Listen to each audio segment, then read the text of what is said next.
In this guide, why static authentication fails in a modern threat landscape, how adaptive authentication works across 3 stages: signal collection, risk scoring, and decision enforcement, what the protocol payloads look like on the wire, and 3 changes reshaping adaptive authentication right now. Identity Expert, powering you to be an expert in identity. Over 80% of data breaches involve stolen or weak credentials.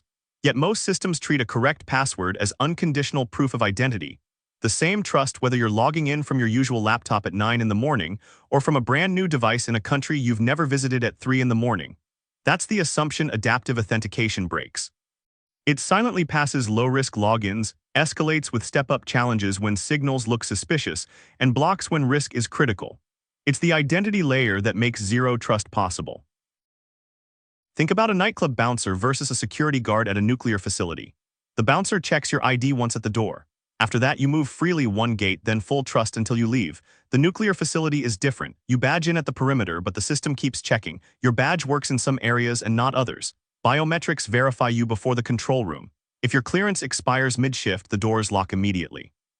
Adaptive authentication is the nuclear facility model applied to digital identity.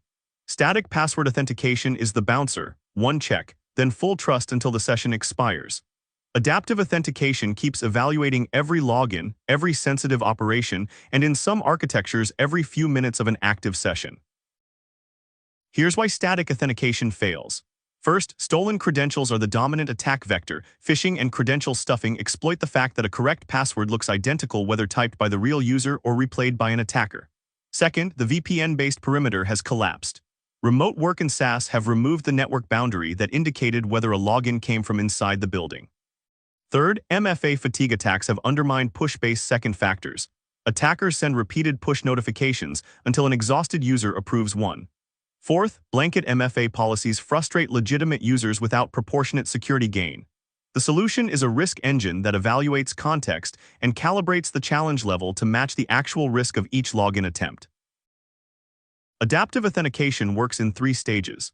In signal collection, the identity provider gathers contextual data: identity signals such as recent MFA failures or breach database hits, device signals covering MDM compliance, network signals flagging Tor exit nodes and data center IPs, location signals checking for impossible travel, and behavioral signals tracking login time patterns. In risk scoring, the engine aggregates these signals into a numeric score that maps to low, medium, high, or critical. In the decision stage, low risk means silent pass, no MFA prompt. Medium triggers a step-up challenge, typically TOTP or a number-matching push. High demands a phishing-resistant FIDO2 passkey. Critical, impossible travel plus a known bad IP plus breach signals means block. This model extends into continuous authentication via the CAEP protocol, which can revoke access mid-session. Here's what adaptive authentication looks like at the protocol level. When a user attempts login, the identity provider sends a risk evaluation request carrying the subject identifier, event type, IP address, geolocation, device fingerprint, MDM compliance status, timestamp, recent failure count, impossible travel flag, and breach signal. The risk engine responds with a decision. In this example, step up with a risk score of 62 and risk level medium, citing new browser fingerprint and unusual city.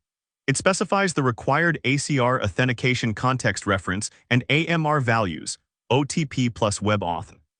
If the user is mid-session accessing a protected resource without the required assurance, the resource server returns a 401 with a www.authenticate header using insufficient user authentication, specifying the required ACR values per RFC 9470. For continuous authentication, the identity provider pushes a CAEP session revoked event, a signed JWT with subject, reasons such as device compliance lost, and timestamp, letting the app invalidate the session immediately. Adaptive authentication is only as strong as the signals it trusts. Risk signal spoofing is the most common evasion. Attackers use residential proxies to mimic the victim's usual network. Layering signals is the mitigation. Geo and IP alone are weak, but device attestation plus behavioral biometrics is far harder to fake. Device fingerprint forgery replays a known good device profile, weighting hardware-bound attestations, TPM certificates, passkey authenticator data above browser fingerprints defeats this. MFA fatigue. When step-up issues a push, a rapid retry loop overwhelms the user. Number matching push, a cap on prompts per window, and auto-escalation on repeated retries all help. Model poisoning targets ML risk engines. An attacker trains the baseline with weeks of benign logins, then strikes. Hard floors defend. Unknown device plus new country always requires step-up regardless of model score. Step-up bypass occurs when a resource server skips ACR and AMR claim validation. RFC 9470 is the standard enforcement mechanism. 3 changes are reshaping adaptive authentication. First, CAEP and the Shared Signals Framework reached production readiness in 2024. Microsoft, Google, and Okta now interoperate on live CAEP deployments, moving session revocation from best effort token expiry to real-time event-driven. A device out of MDM compliance is revoked in seconds. Second, passkeys and FIDO2 attestations are collapsing the boundary between MFA and adaptive auth. Authenticator data, AAGUID, user verification flag, transport hints feeds directly into risk engines. Device-bound session credentials, shipping in Chrome, bind sessions to hardware keys that cannot be exported, making session hijacking hard to monetize. Third, RFC 9470 is now the standard way for resource servers to signal insufficient assurance to clients, replacing bespoke 403 patterns across banking, healthcare, and government.